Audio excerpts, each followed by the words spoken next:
Kat, it's so good to see you. Congratulations to you. I'm so happy that we're virtually in space together. We're in separate spaces, but we're connected. One of Um, our last grade spaces together was at Sundance, was actually. at Sundance. And Yeah. I want to just before we dive in really quickly say thank you to the San Francisco Film Festival um, and to everyone who's helped make this happen. And yeah, so Aggie premiered now, it feels like 6,000 years ago, but it was just in January to a loving, beautiful crowd of people. How many, you had several screenings over the course of that There week. were six, because we actually did also one community screening with the recovery community in Park City, and that was a special treat. But yeah, you know, those audiences, it's like you get nervous because it's your premiere and it's Sundance, but you just have to remember they're there because they love movies and they love you, and everyone wants everything to succeed. Nobody's there to say blah blah blah. It's just a celebration. And we were there a year before with the film I produced that you directed, the short America, Yes, and that was exactly. also wonderful. And so before we dive into this, I'm so curious just what it's been like this year with the film for you. But I just want to backtrack a little bit in your background as an activist and as a filmmaker and in our working together. And I think that when we first met back in 2014, maybe 13, really long time ago, it feels like. Well, Um, in and producing America together, making that film together, which I felt like was for me not only sort of the building of a really amazing friendship and creative friendship, but also finding these intersections, I think, between both of us as creative people being really invested in this idea of justice and social practices, finding ways that they can be really embedded into our own creative processes and ways in which we're working through sometimes hyper specific ideas, and always trying to find a way to connect them to the bigger picture. So I guess it's beautiful that we were brought together to make that film. And I felt like we learned a lot about each other in the process of it. And I'm curious, you were in the process of making many films also while you were producing America. Can you tell me a little bit about that? Like, what, I mean, that's a big question, but what brought you to Aggie, really, in a lot of ways, I guess is what I'm saying.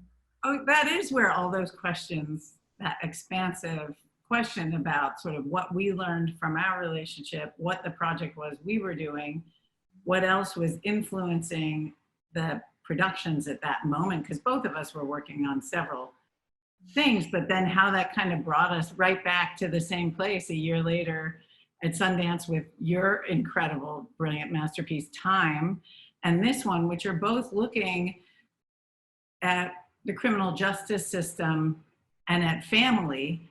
And I feel like what brought us together really is a kind of artistic practice embedded in the social justice part, which is to say we will reference and seek out history, but only in as much as it can take us forward, so that we're not, as artists, I think, stuck in the present even.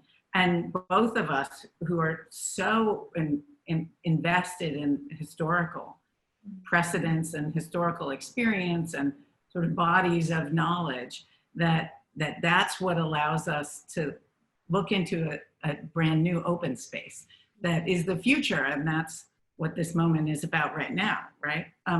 But I think to answer the question of how that sort of wove through and brought us to Aggie, I mean, the other thing that can be said is that the America film, it's the first time I'd ever asked Aggie to be an executive producer on a movie. I've never asked her to executive produce one that I was directing, but I was producing this short and I just knew that she would understand the liminal elements that you were kind of not floating, because you're always anchored. You're really anchored, but your ability to be free and move and make connections is so beautiful. And so I'm not sure that it was the small bit that we worked together, Aggie and I worked together on your film, but there was a sense of sort of her almost knowing more about what I do than she did before. And I think it probably liberated me to start exploring the possibility of making a movie with her. That's so beautiful. And gosh, there's so many things that come to mind just in what you just said, even in thinking about the historical and thinking about archive and thinking about, I mean, there are these amazing moments of you in the film, from like when you were like, had like this like punky haircut and your skateboard. And like, I love those moments. And there's so many. So, I mean, I'm going to jump around a little bit, but while we're kind of in there for a second, can you talk to me about when the archive, like, did you start off looking at the archive, or was it really filling gaps once you were working with your own verite and your own interviews? Or when were you starting to incorporate that stuff and think about it? Or was it the starting off point? Well, it's a great question, and that's actually a complicated answer, because I really did not want to make a movie about my mother. And I know it's done now, and I'm excited it's out there, but there's still a big part of me that doesn't want to make a movie about my mother. Like, it's not about sort of the vulnerability of me or her even, but there's just I mean, Brian Stevenson always says that proximity makes us uncomfortable, but I think that, that proximity, questions about mothering and, and I'm a mother, and I know your mother, your mother. These relationships are complicated. And I think what happened was I started with the idea of archive, not making a movie, but instead creating my own little archive of interviews with Aggie. So my idea was, and I approached her and I thought she'd say no, because she's notoriously camera shy. And I said, can I do 5 to 10 one-hour interviews? Just, I am a filmmaker, so I'm gonna have a camera person and a sound person, but we'll just do these little interviews, and I'll ask you about your childhood, and I'll ask you about your marriage and being a parent, and I'll ask you about, electoral politics and studio in a school and MoMA. Like, I just picked these kind of milestones or thematic elements, and she said yes. And I got so excited, and I was not making a movie. And my longtime producing partner, who I've worked with several times, Tanya Selvaratnam, was like, we definitely should make this into a movie. And I was like, no. I'm just gonna film the, she's like, what are you doing these days? I said, I'm gonna film some interviews with Aggie. And I did one, and it was awful. I was an awful interviewer. She was an awful subject. She was speaking really quietly and really slowly. There were these moments of dry wit, and that continued in the making of the movie, that it was hard to edit her humor sometimes, because it's often in the erasure or in what's not said. And so to sort of capture what isn't there was an ongoing challenge. But anyway, our interview was awful. And I said, you have cute conversations with the kids, like heartwarming, beautiful conversations, freewheeling. And I said, maybe, I could just instead film you with the twins. They were about to go to college. And I did. I told them each they got 1 hour. They could ask her any question they wanted. And they wrote their questions up, and they had picked themes for their questions. And of course I did the other kids. And then I said, Aggie, these are good. These are better than me. Let's get some other people. And she'd say, how about Darren? And I'd say, how about Glenn? We got it. And after about 10 of these, which wasn't even a third, we ended up doing about 35. But after about 10 of them, I was like, okay, Tanya's going, we're either gonna make a series or we're gonna make a movie. And so we went ahead and made the movie. Once I started getting these conversations, because I realized she's such a social person, and that the different people in her life provide kind of a prism into who she is. And she was never going to be someone who would sit down and do a face-to-face interview, or at least not really well. So it was in an effort to create an archive. And then it was, once we had these current days, then I had to go and see what did exist on film. And I think we use all 8 minutes of the footage that we have of Aggie and the history of her life. Because there's really, these questions about archive are so different now, because there's footage of everything all the time, and everybody. I mean, my kids, the amount of footage of my kids. And I use, to your point about my short blonde hair, that footage also is probably the only footage of me. It's all in the film. I just don't, we're too old for that. Right. Well, and it's funny, because that's so interesting that it really started off as sort of an organic process, and allowing these natural, I think reflections of her own generosity and her being a great listener and really pointed speaker. When she speaks, she says, it's like profound, like your brain is like exploding, right? But it's very, very, she's not a big talker, I wouldn't say, right? Which is, as you said, part of the challenge. But what's interesting is that there are, in every one of the conversations, I think that there is this thorough line between seeing and being seen, and the question of inquiry as sort of like, or an element of inquiry as being like the foundation for how we revolutionize ourselves, for how the world can become revolutionized. And so were those things, you know, were you really just kind of open-endedly allowing those conversations to happen, or did you feel like those were implicit starting off points, or did you find them kind of in the edit, because they're so there? And I'm just wondering, when did you find them? It was interesting because we had to edit so much, and I kind of, you know, I'm a very light, I mean, I think, you know, other people may not, but as a director, I'm a really light touch. Like, I like to see, especially because I'm in the documentary world, which isn't to say more hybrid, more control, it wouldn't be more interesting. I actually wish I had been a little more directorial with the conversations, but I think I didn't have a goal. I didn't have an agenda. So I told people they could say anything, which of course made some people nervous and some people were super excited. And if, you know, the nervous people, I said, I don't know, start with how you know each other, which is actually how we started this conversation right now. Like, how did the two of you end up in this space, in this moment right now together? But I think there was definitely, people asked me a lot, like, what I learned about Aggie in this process. And I was surprised, actually. I felt like I didn't learn as much, like I knew more about her than I realized. Not just about what she's done, but about who she is. But one thing I did learn was that, you know, she, to your point about inquiry, she would always ask people questions. So it would start and they'd start asking her questions and she'd just turn around, she wouldn't answer it and she would just pose it back to them, or she'd start asking another related.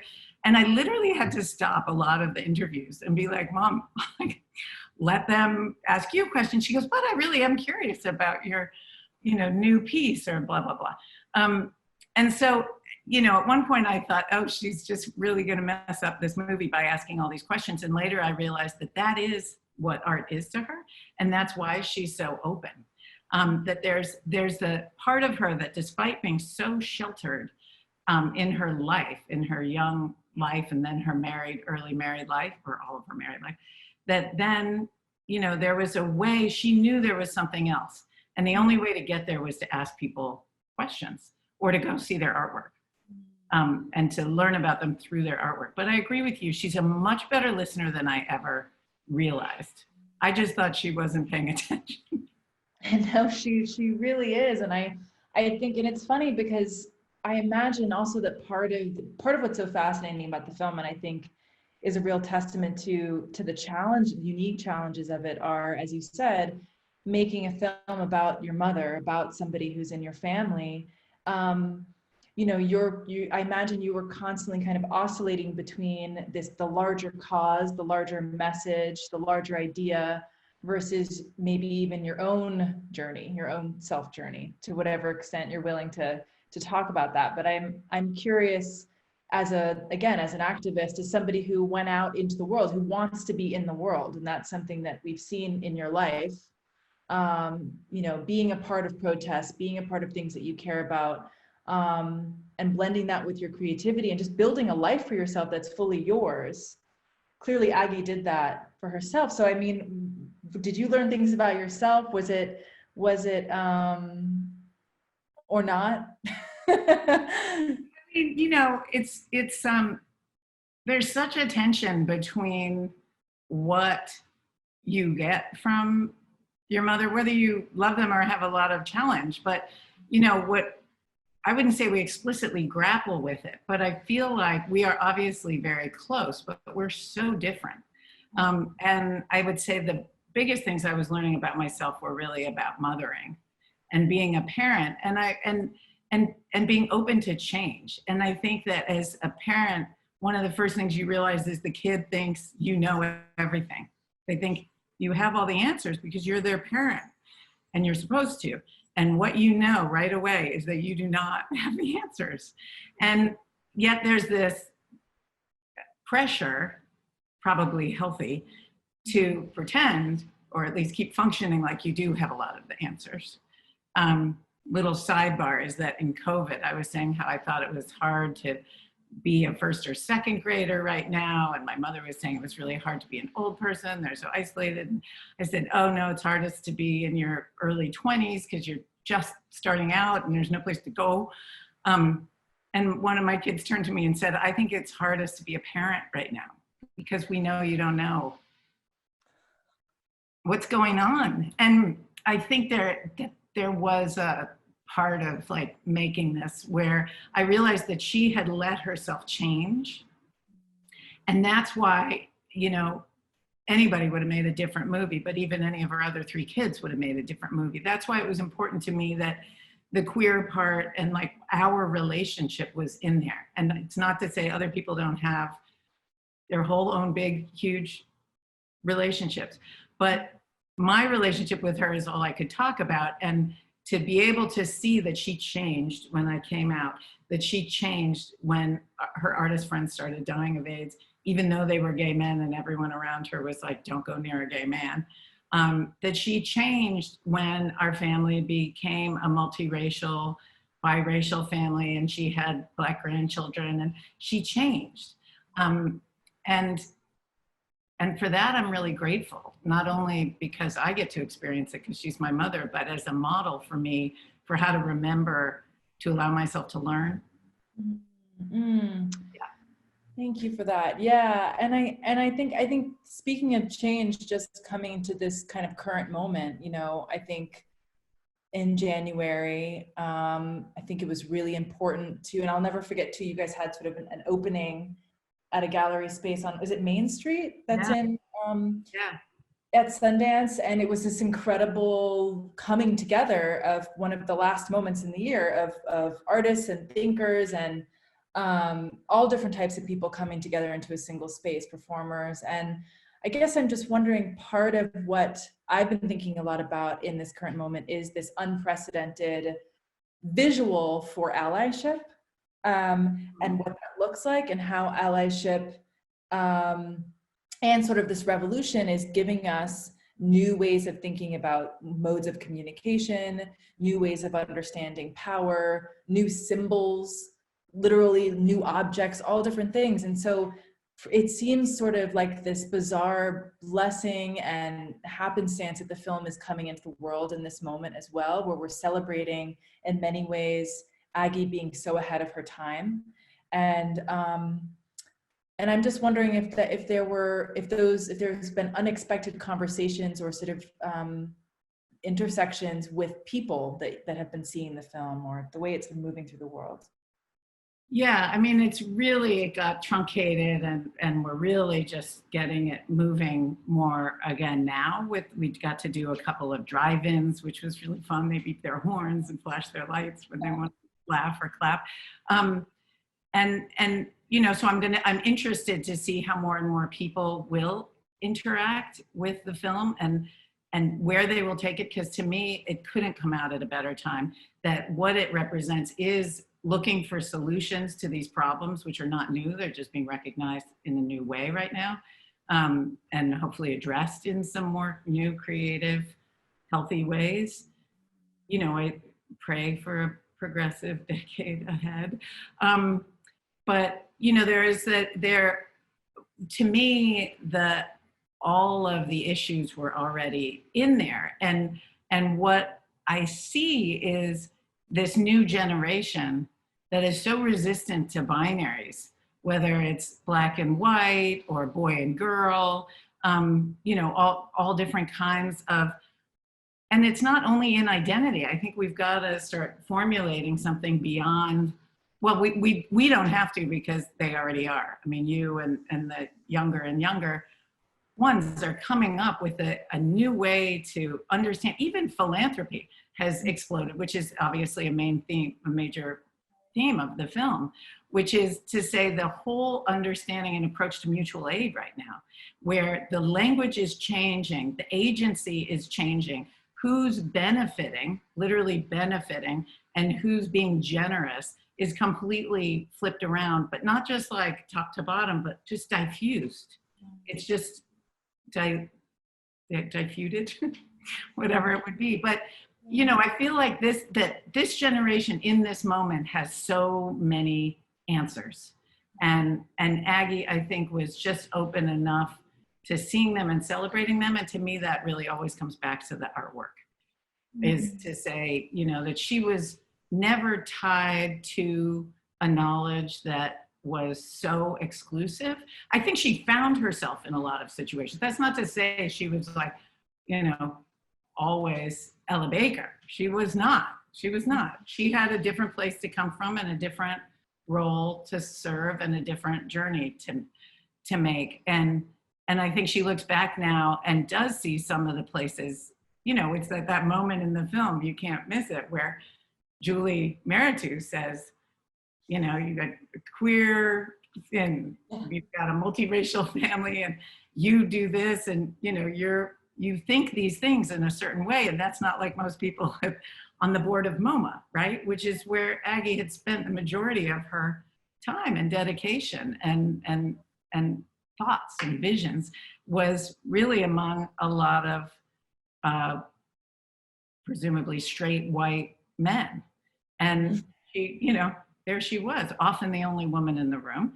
And she would just tell that story that, you know, we've heard in Ms. Magazine and other situations where you'd say something in answer and then nobody would say anything. And then 5 minutes later, a guy would say the same exact thing and everyone would go, that's a great idea. Yeah. So, I mean, she also, I mean, she came a long way. When you watch that movie and you hear her talking about Truman, I'm always like, oh my God, she was alive. Like that part to me always shows that we're talking about like 80 years. And thinking about 80 years, do you feel, and this is probably a question directly for Aggie, but I'm curious, is there, and for you as well, do you feel optimism, seeing the ebb and flow of the world and all the ebbs and flows that she's experienced and participated in? Is this an optimistic moment?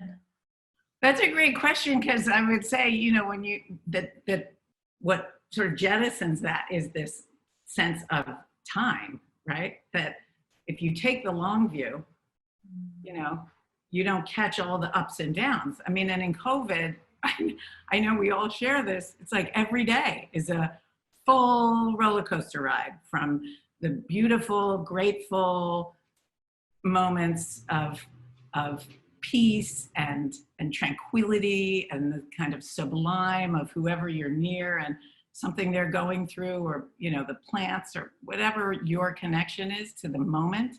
We're all forced into this moment, to the most gruesome, traumatic horrors of turning on the news or, God forbid, seeing some of these videos. I mean, they're so inescapable and they're so horrifying and they're so daily. So I think that it's true that if we get to stretch again, like I try to stretch those sweet moments just a little bit, or to remember them before I go to bed, say there were some today, because it's a difficult, but I think optimism, someone said once, or I read somewhere, that optimism believes the better world will happen. And that's not necessarily where I am, but that hope is believing a better world could happen. So I would say I'm definitely hopeful, and I think it does show, you know, I think of all of the people, like what do the generations have to offer each other? You know, we can't all be right in this day, in this moment, because it's too frenetic and it doesn't give anybody a foundation. And that's why I also like when she speaks with the grandchildren in the film, because it is that sort of that body, the knowledge of time, you know, and that goes to some of the other films too, like Chavella and the Elizabeth Shred movie, that that there is a body of knowledge in the women. I mean, even in Fox, and she's not very old, but that's what you were able to help us understand and see in your film Time, is really what time brings. Like, she had to go 20 years. So every day would have an up and down, but it was 20 years. And she every day believed tomorrow was possible and tomorrow was going to be good. And then all of a sudden, 20 years is gone. Exactly. So well put. I mean, and I know we're running out of time. I think I saw a thing, but I just want to riff off of that. And I love thinking about Aggie as sort of the third in a trilogy of films that are really about, I want to say, just strong human beings. I mean, they're also women, but they're really strong people. And I'm wondering, I guess, two questions. One, to what extent do you think you understand your own, or to what extent are you allowing yourself to be guided by what you know your instincts are when you're coming into a project? And do you feel them continuing to guide you, or do you feel yourself now, having made Aggie, going in a completely, like, it was almost a cathartic thing that has brought you into a new phase or generation in your own personal journey? That makes sense. No, that makes a lot of sense, because, you know, it does feel like a trilogy at this point because of the three of them, but I've always been making several things at the same time. So, you know, Dispatches from Cleveland, about the police murder of the 12-year-old boy, Tamir Rice, in Cleveland, we made at the same time as America and Chavella. And I think right now, the challenge for me is not as much, do I focus, and I've never thought I'm going to focus on an older, inspiring art woman, even though that's what those three have ended up being. But it's more that right now I feel like I have to pull back, and maybe it's the moment in our lives from this idea of making a feature, you know, a 90-minute film that'll take 2 to 3 years to make and cost a lot of money. Like, I'm sure it will happen, but I think the urgency of the moment right now is dictating a couple other projects I'm producing. I'm not directing. One is about the Chilean uprising, and one is about Lisa Jessie Peterson performing The Peculiar Patriot within the walls of the Angola prison, which is on the grounds of a former plantation, current plantation. So there's, you know, some of the themes remain, but the formats and my own role, I just feel like I gotta keep doing. I can't sit back right now. And although, you know, as soon as I get my hands on an archive, I will. No. There. I just keep thinking, when can I watch some more of my old films and see what there is? Because that's how I got back into the Chavella one. And even starting with Elizabeth Streb, the first thing she did was give me a box of Hi8 and VHS and U-matic 3/4-inch tapes. And it was like, I mean, it's just so beautiful just to even see that material. It looks so different than what we make now.